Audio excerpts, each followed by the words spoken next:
Kerja, kerja, kerja. Anda sudah mencari pekerjaan, Anda dipanggil temuduga, tapi Anda gagal.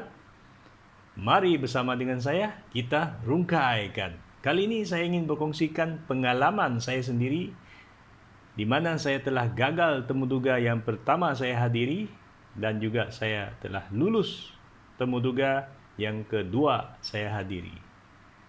Saya akan bagi perkongsian, kita akan merungkaikan.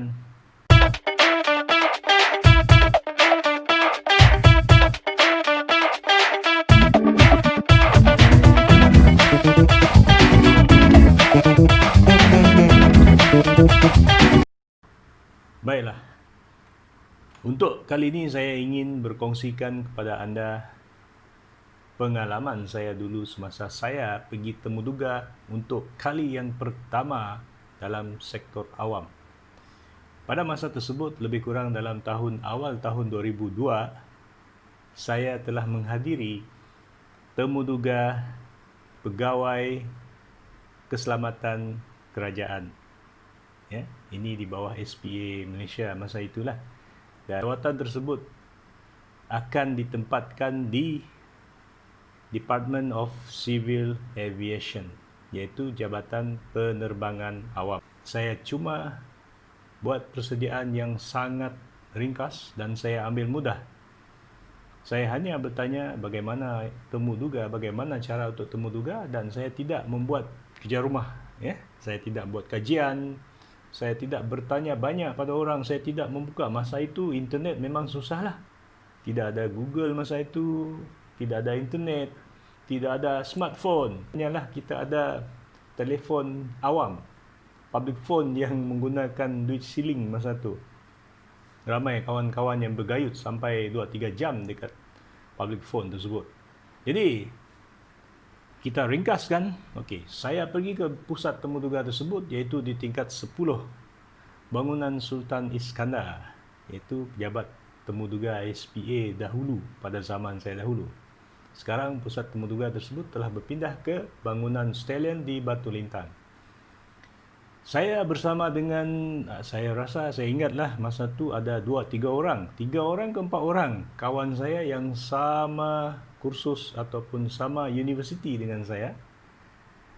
Ya, dan kami sama-sama menunggu, dan salah seorang daripada rakan saya tersebut yang sama menunggu, dia masuk dahulu. Dan dalam 30 minit kemudian dia keluar dengan muka senyum lebar. Saya pun nervous. Dab-dub. Okey, bila tiba masa saya, giliran saya masuk. Orang ahli Suruhanjaya dan juga seorang wakil jabatan tu kemungkinan dari Jabatan Penerbangan Awam ataupun DCA ataupun kemungkinan daripada Kementerian Pengangkutan. Saya pun tak kenal, saya tak ingat lagi nama mereka. Saya memperkenalkan diri saya. Nama saya Matthew, anak Dominic Barin. Saya berumur 25 tahun. Saya berasal dari kampung ABC. Dan saya graduan daripada University XYZ. Ya, dan saya hadir temuduga ini. Di sinilah saya. Tuan, itu saja daripada saya, tuan. Okey, pengenalan diri saya tak sampai 30 saat pun. Untuk makluman, saya tak beli pakaian untuk pergi temuduga. Saya meminjam pakaian ataupun lounge suit abang ipar saya. Lebih kurang macam saiz saya lah. Kebetulan nasib lebih kurang sama besar. Tapi ada besar sikit lah. Ada loose sikit. Jadi untuk pendekkan ceritanya, soalan pertama yang ditanya selepas saya perkenalkan diri tersebut adalah, bolehkah Encik Matthew terangkan apakah ciri-ciri keselamatan yang perlu dipatuhi di lapangan terbang? Saya blur lah masa tu, saya mana ada buat kajian. Jadi saya kata, minta maaf tuan, saya langsung tak tahu jawapan ni. Saya tak arif lagi dengan perkara ini. Okey. Soalan kedua, sama juga. Tapi terus terang saya cakap, saya tak ingat lagi soalan tu. Tapi soalannya memang soalan yang teknikal. Yang lebih kepada keselamatan ataupun prosedur SOP yang di airport ataupun di lapangan terbang pada masa tersebut. Kemudiannya soalan ketiga, dia pun tanya pasal soalan-soalan yang teknikal yang menjurus kepada tugas-tugasan saya. Saya pun minta maaf, saya tak tahu lagi jawapan. Saya memang tak tahu jawapannya, tuan. Okey. Bayangkan agak-agak tak sampai 5 minit lah soal jawab ini. Tak sampai 5 minit panel tersebut kata, "Baiklah Encik Matthew. Nampaknya Encik belum bersedia lagi untuk temuduga ini. Itu saja daripada kami." Muka saya berubah. Saya malu, saya marah dengan diri sendiri.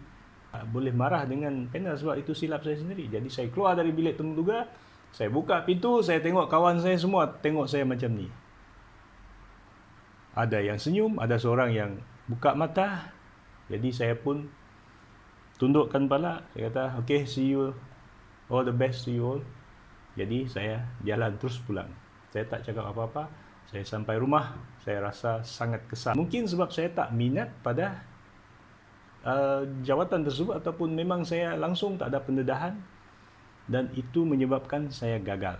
Itu pengalaman saya bila saya temuduga pertama kali. Untuk makluman tuan-puan juga, rakan saya yang bersama dengan saya pada hari temuduga tersebut, kami bersama temuduga, beliau berjaya ke calon simpanan dalam lebih kurang 6 bulan. Dalam 6 bulan tu beliau telah berjaya diserapkan ke lantikan. Nama beliau adalah Mr. Ibirin Anak Ina. Sekarang beliau telah menjadi pengarah CGSO Negeri Sarawak. Nampak tak? Jadi, untuk pendekkan ceritanya, kita perlulah buat persediaan yang sangat rapi. Mungkin kita ingat temuduga tu sangat mudah, tapi kita tak boleh ambil mudah. Kerana kita perlu bersaing dengan ramai calon lain. Dan kegagalan kita dalam temuduga bukannya salah panel, bukan panel yang menggagalkan kita, tapi diri kita yang menggagalkan diri kita sebenarnya. Jadi kita perlulah buat persediaan rapi. Dan saya ingin kongsikan juga video yang seterusnya kelak saya akan merungkaikan rakan saya ini yang telah berjaya dalam temuduga tersebut, iaitu Mr. Ibirin Anak Ina. Saya berharap beliau menonton juga video ini. Dan tahniah tuan, salute you sir, Mr. Ibirin. Dan juga saya ingin berkongsikan satu lagi video kelak, iaitu bersama dengan seorang mentor saya, iaitu Mr. Bengus Anak Munga. Sekarang beliau menjadi pengarah dalam satu agensi kerajaan persekutuan. Untuk kali kedua temuduga saya, iaitu jawatan saya yang sekarang ataupun skim untuk jawatan saya yang sekarang, saya tak mengenali beliau masa itu. Terus terang, boleh saya boleh tanya dengan beliau. Saya pergi berjumpa dengan beliau. Kebetulan beliau bertugas di tempat di mana saya menghabiskan latihan industri. Pada masa saya buat temu janji, saya pergi berjumpa dengan beliau. Beliau mengambil masa dalam lebih sejam untuk memberi tips kepada saya tentang bagaimana caranya untuk buat persediaan dalam temuduga. Jadi kita akan nantikan video seterusnya. Saya akan merungkaikan bersama dengan Mr. Bengus Anak Munga, iaitu mentor yang saya telah cari semasa saya nak pergi temuduga, jawatan saya ataupun skim saya ataupun jawatan yang saya pegang pada masa sekarang lah. Pada masa tersebut saya langsung tiada rujukan lain. Nak cakap pasal YouTube tak wujud lagi. Google pada masa tersebut langsung saya tak tahu apa Google. Saya kenali Google mungkin dalam tahun 2009 ke macam tu. Lebih kurang lah. Mungkin 2007 atau 2008 sebenarnya, saya tak ingat lagi. Tapi saya jarang menggunakan internet pada masa saya temuduga. Pastikan anda buat persediaan. Dan kalau kita gagal sekali, kalau kita jatuh sekali, kalau kita jatuh 6 kali, bangunlah 7 kali. Kalau jatuh 6 kali, bangun 7 kali. Ya. Jadilah seorang yang luar biasa baik. Itu saja daripada saya, perkongsian tentang diri saya, iaitu saya gagal temuduga dan saya lulus temuduga, dan nantikan video yang seterusnya.